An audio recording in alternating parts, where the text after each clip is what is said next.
De acá en más, con María O'Donnell. un tutorial para tiempos complejos. Bueno, ayer anoche ocurrió un episodio en la Universidad de Quilmes, donde un grupo de libertarios irrumpió en lo que era una asamblea para oponerse a la toma. Hablábamos hace un ratito con el director de la Universidad de Quilmes, rector de la Universidad de Quilmes, Alfredo Alfonso. Él nos contaba que si bien la universidad está tomada, sigue habiendo clases, cosa que está pasando en gran parte de las universidades, incluso las universidades de Buenos Aires que están con tomas, sigue habiendo clases, algunas en la vía pública, en un debate también, donde los centros de estudiantes de la Universidad de Buenos Aires, que se reparten mayormente entre el radicalismo, la izquierda y el kirchnerismo, no todos creen que la toma en este contexto sea la mejor respuesta. Es un momento también de exámenes, el gobierno, ahora vamos a hablar de eso, pero entre otras cosas también baja la línea de la idea de que esto interrumpe con las clases y que esto atenta en contra de la universidad. Un discurso que, por ejemplo, la FADU, las universidades que tienen conducciones kirchneristas hoy, por ejemplo, no están alentando las tomas. Pero en todo caso, en la Universidad de Quilmes había una toma, se estaba discutiendo esto con clases, una toma con clases, y llega un grupo de libertarios a manifestarse en contra de esta medida. Estas personas que llegan al lugar, según nos contaba el rector, no son miembros de la universidad, razón por la cual les piden que se retiren. La situación se empieza a poner bastante violenta, empujones, en realidad, tironeos, y ahí aparece una situación en la cual una persona que casualmente, a partir de las imágenes, se ve que estuvo también manifestando a favor del cierre de la agencia Telam en su momento, saca un gas pimienta y lo rocía en la cara de los estudiantes que estaban empujándolos para que salieran del lugar. Esta es la misma persona que después dice que terminó hospitalizada en el hospital por los golpes que recibió. Toda esta gente, según nos dice el rector Alfredo Alonso, responde a la concejal Estefanía Albacetti, que es la concejal libertaria de Quilmes, la única concejal libertaria. Ella dice que se sepa, estos son mierdas, zurdos, atacaron y golpearon y lastimaron a libertarios, basta. Estos son los zurdos de mierda. Esta es la manera muy pacífica en la cual la concejala da cuenta de los hechos en los cuales, según ella, los libertarios fueron víctimas. Realmente, si ni siquiera son estudiantes universitarios de la Universidad de Quilmes, no se entiende que van a hacer una asamblea con gas pimienta en la mochila que no sea ir a provocar. Acá hay una línea del gobierno muy preocupante respecto de cómo va escalando la descripción que hace del conflicto universitario. Empezó siendo una causa justa aprovechada políticamente por algunos. Eso es la marcha de abril. Después pasó a ser un sector que defiende curros.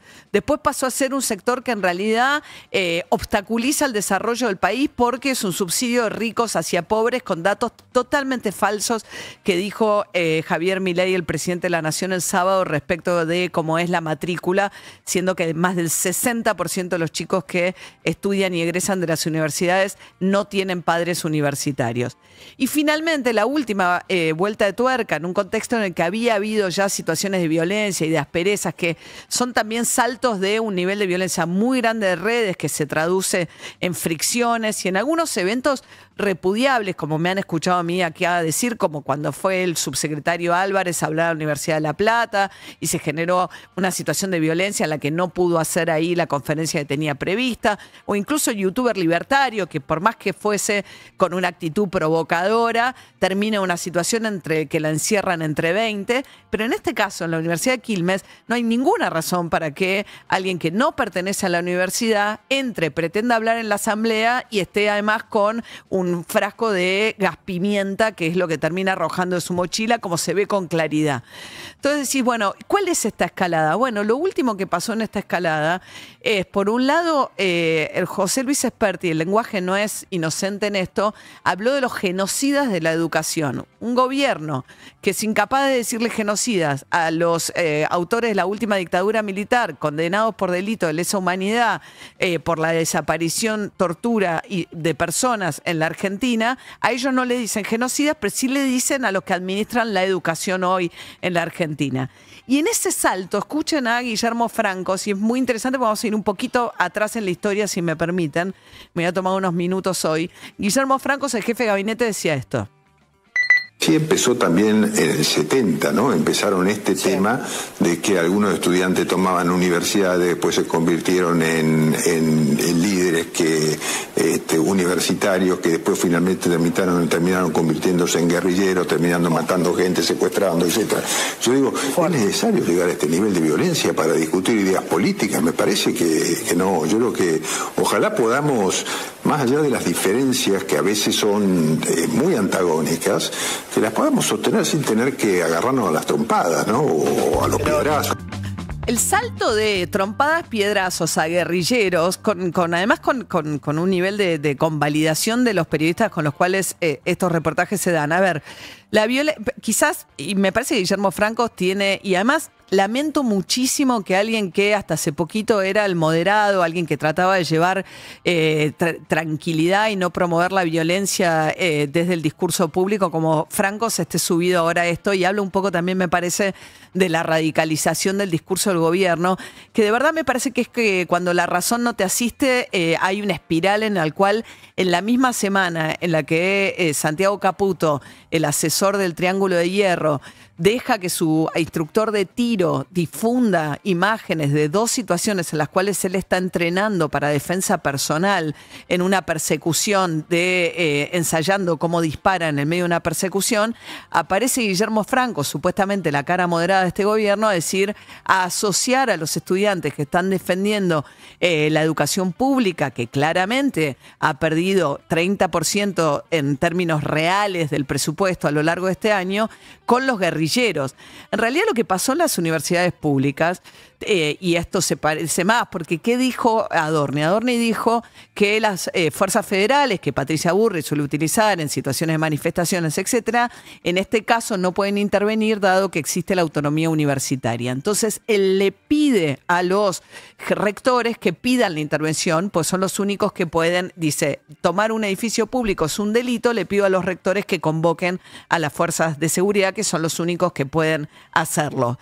Y en ese contexto, Nicolás Márquez, que es el biógrafo de Javier Milei, alguien muy cercano ideológicamente a lo que es el grupo ideológico de los libertarios, sale a decir, al final la noche de los bastones largos no fue un error.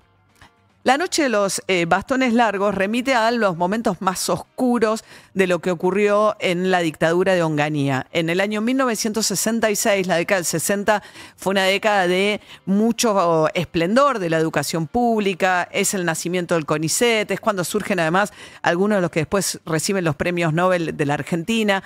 Era una época también de mucha liberación, las mujeres con la minifalda, el arte, el Instituto de Itela. Era un momento de mucha sensación como el momento de la pastilla de las mujeres anticonceptivas, una de las olas del feminismo. Bueno, en ese contexto Onganía da un golpe de Estado, dice que él no tiene plazos sino objetivos, con lo cual dice que va a gobernar todo lo que le dé la gana como dictador, y una de las medidas que toma es intervenir las universidades. En ese contexto, las universidades en ese momento sí entraron las fuerzas federales, entra la Guardia de Infantería a los bastonazos, dándole a los estudiantes y docentes de la Facultad de Ingeniería, que era una de las tomas que se había producido en contra de las intervenciones. Ese momento produjo, no sé si les suena, el gran éxodo. Nosotros venimos hablando con rectores de universidades de veterinaria, exactas, ciencias de datos, todas que te dicen se nos están yendo los docentes, dado lo poco que pagamos, cruzan la vereda y se van a universidades privadas o directamente se van a trabajar a otros países o buscan otros trabajos cuando pueden, porque así no les alcanza. Bueno, la noche de los bastones largos, que ahora viene a reivindicar Nicolás Márquez de esta manera, que fue que entrara la policía a los bastonazos, se produjeran heridos y detenidos y un hecho de mucha violencia dentro de una universidad pública, fue el momento en el cual después se produce el éxodo científico y universitario de los más grandes de un momento de gran esplendor universitario. Esto fue en la década del 60. Ese es el antecedente que hoy están reivindicando, al mismo tiempo que buscan asociar en una casa de brujas peligrosísima a los estudiantes que están pacíficamente tomando las universidades, te puede gustar o no, te puede parecer la manera más atinada o no de luchar, con guerrilleros, al tiempo que reivindican la noche de los bastones largos y después dicen que los demás son los que propician la violencia.